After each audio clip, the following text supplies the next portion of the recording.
This is all you need to get started. So what most coaches want to do is do all of this before they take any sales calls. And building out this entire process correctly in a way that converts could take you 6 months. There's going to be subtle tweaks that are unique to your market that you just won't know until you start having consistent conversations with people and driving traffic to your funnel. It's like, yo, let's just keep it simple and just get a simple opt-in page, simple Facebook page, get your lead magnet done and see how the market responds to that before we do the extra explainer videos or the PDF frequently asked questions and all that other stuff, because that takes a lot of thought. Don't want to do that and then 2 months down the line to figure out we built the wrong program for the wrong person. So this is the entire process. So the ebook that I'm coming out with or whatever, it's probably like 30 pages. And so one of the things that's really important is sell people what they want and give them what they need. That's the whole goal. And so I've had these frameworks for the longest time, but what I'm doing is repackaging it in a way that's appealing to my market. And so what I'm naming the ebook is the Ultimate High Ticket Selling Blueprint, right? How to take your coaching business from 0 to 10K per month without running ads. And part one is just like, yo, the why and the who. So why am I writing this book and who am I writing it for? And then like, yo, what's the benefits of the book, right? And then it's going to be the Ultimate High Ticket Selling Blueprint. So it's literally 3 steps just so you guys understand how the process works. So the first step I'm calling the Ultimate Call Booking System, right? Because in order to make money, you have to talk to people, right? So it's just like, yo, how do I get more discovery calls and sales calls booked, right? But first is the discovery call. That's the first step.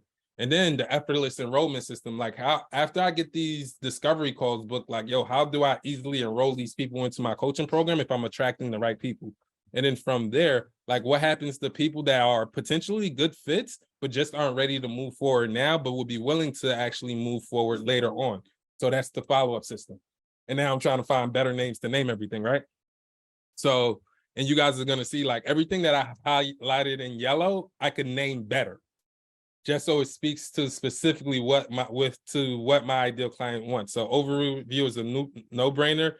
I already talked to you guys about a 2-call process versus a 1-call process, right? And again, I do the 2-call process because if you're doing organic, 45-minute call with somebody you don't know or somebody that's super busy is a long ask. But adding value, giving them your lead magnet in just a 10 to 15-minute call is an easy thing to say yes to, right?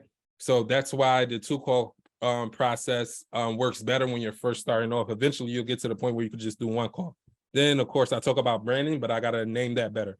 And then from there, the first thing you want to do is learn how to turn prospects, which is just anybody you believe that'll be potentially interested in working with you, how to turn prospects into qualified leads fast.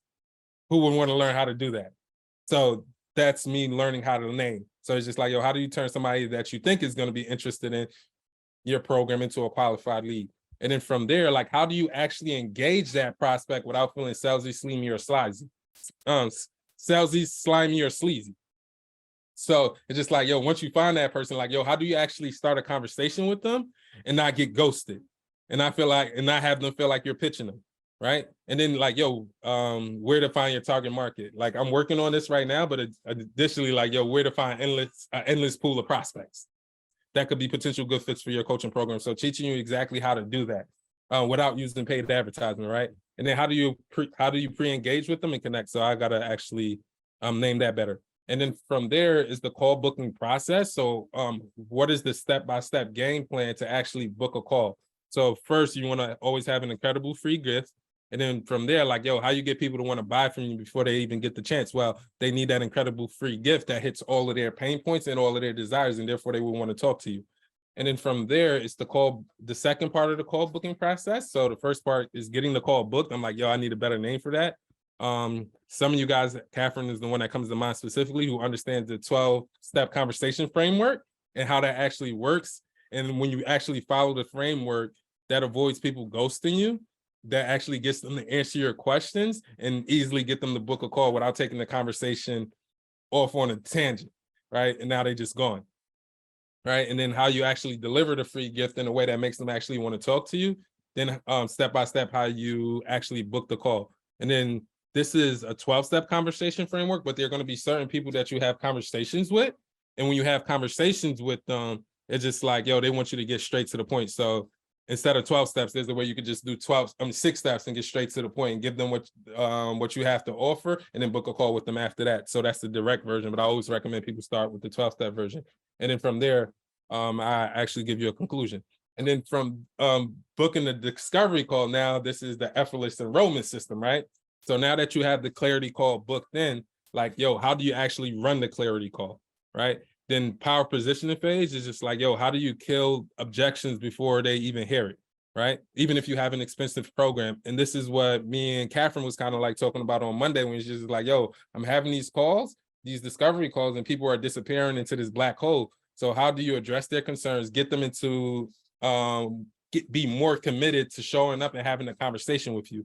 Because on a discovery call, you're not selling them on your program, you're selling them on having another conversation with you, right? And then on our enrollment call, what's really important is constant temperature checks, how you present your offer, and then how you structure your process, your pricing. And then finally, that is the follow-up system. It's just like, yo, how do you book an immediate follow-up call for people that aren't ready to make a decision now? Because what they're gonna wanna do, because they don't wanna make a decision now, is get that follow-up, try to talk to you a month later. Ideally, if you do this right, they would want to talk to you 24 hours to 7 days later. So if people are booking follow-up calls with you for a month, that's kind of like them saying, I don't want to tell you no. And I don't feel comfortable telling you no. I had somebody try and book 11 months out. So yeah. They just don't want to tell you no. They just don't want to admit that they're not ready right now. So it's really important to get clear, like, I'm not ready now. Or it's just like, yo, I need 24 hours to think about it, or 48 hours to think about it. Or what's the real concern? Right. And then there's something else that, so, one of the other things you can do is also get a deposit for people that are actually serious but don't have all of the money. They can actually put down a deposit, and you kind of like get started with them, and you figure everything out with them as you go along. This is the activity that I have on Teaching Points. This is the framework. I learned it from Dean Graziosi originally, right? So at the top of your paper, just write your I help statement. So when I originally created this, it was my help statement was that, like, I help coaches that are overworked, overwhelmed, and underpaid create, market, and enroll clients into a premium price coaching program so they could safely leave their job and spend more time doing what they love. Oh man, that's the solution statement. Yeah, that was my solution statement before. It's a mouthful. It is. It's a lot simpler now, but this was me starting off, right? And it was just me hitting on all of the pain points that I believe my ideal clients had at that time. So 1, they were overworked. 2, they were overwhelmed. 3, they felt underpaid, right? And what I do is I help them create, market, and enroll clients into a premium price coaching program. Why? So they can safely leave their job and spend more time doing what they love. That's what I specialize in doing. And then from there, you want to get teaching points. So how are you going to actually help them do this? So my first coach is like, yo, these are your milestones to millions, right? And so first thing to do to help this person right here is, 1, when I first started, I was just like, yo, I got to help them get their priorities straight. I have to have them set a money goal. I have to help them craft their message. I got to help them set up online marketing tools and systems. I got to help them run Facebook ads, and I actually have to help them enroll clients. So I was able to think of 6 things that they had to go through in my coaching program in order to actually make money. So for you guys, just think of, go ahead, 4 to 6 things that your ideal clients have to go through in order to actually make money, and kind of like put them on the paper as we're going through this, right? And so once you're clear on what you're actually going to teach them, what they're actually paying you to teach them, you got to actually describe the benefits and outcomes of each of these teaching points, right?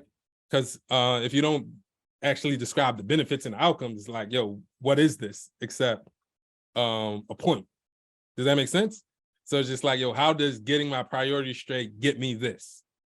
Like, what's the benefit of actually teaching you? So if you guys remember the hook story offer, this is the teaching point is the hook. This is the actual story. The benefits and the outcome. This is telling you why you need to learn this. Does that make sense? And when you're explaining the benefits and outcomes, you got to ask yourself like, yo, does each of my teaching point identify and clarify the problem that you're going to solve? So when I think about this original teaching point, it did not. Neither did this, neither did this, neither did this. It did not do it.